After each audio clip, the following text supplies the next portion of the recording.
Olá, povos e povas, voltando nosso momento aqui da minha memória, do abraço poético, dos livros que passaram por minha trajetória. Estou falando do livro O Jacarezinho Egoísta, a versão que eu tenho é de 1985 e que foi lido para mim na escola. Depois minha irmã leu muito para mim em casa, minha irmã Neuza, que lia muito para mim.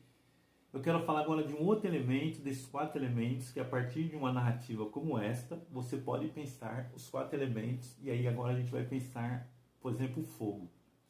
Quando a gente fala do fogo, tem uma construção tecnológica que foi feita no continente africano que foi fundamental para a humanidade, que é o quê? O controle humano no fogo, segundo a ciência, foi feito no continente africano.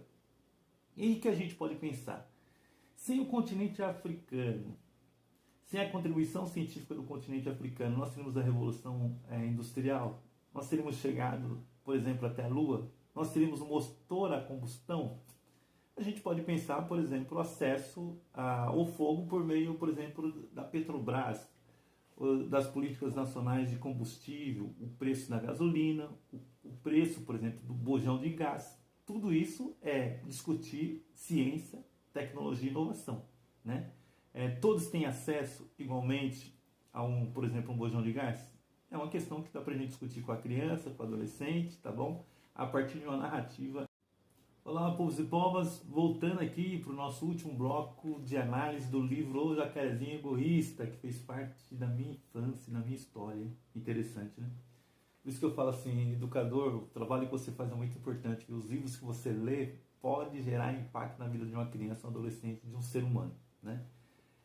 Vamos voltar aqui e pensar o elemento, que eu falei dos elementos, o fogo, o ar, a terra e o ar. E agora eu quero pensar, por exemplo, a terra. Vincular a questão de ciência, tecnologia e a terra. A gente poderia pensar assim, por exemplo, todo mundo tem acesso à terra.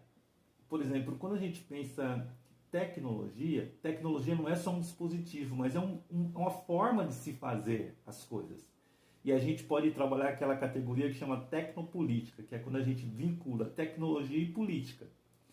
A gente pode desenvolver uma tecnologia da gestão da cidade, onde todo mundo tem acesso à terra, onde todo mundo tem acesso à área de plantação, ou a gente pode ter uma cidade que seja excludente do ponto de vista do acesso à terra. Por exemplo, o Brasil é um exemplo disso. Nós somos os maiores produtores de alimento, mas se a gente for pensar a distribuição da terra no Brasil, não é distribuição de forma equânime, né? E aí dá para a gente pensar uma das dimensões, por exemplo, da tecnologia, é como que as cidades são organizadas, que regiões que as populações têm acesso à habitação. Por exemplo, os negros têm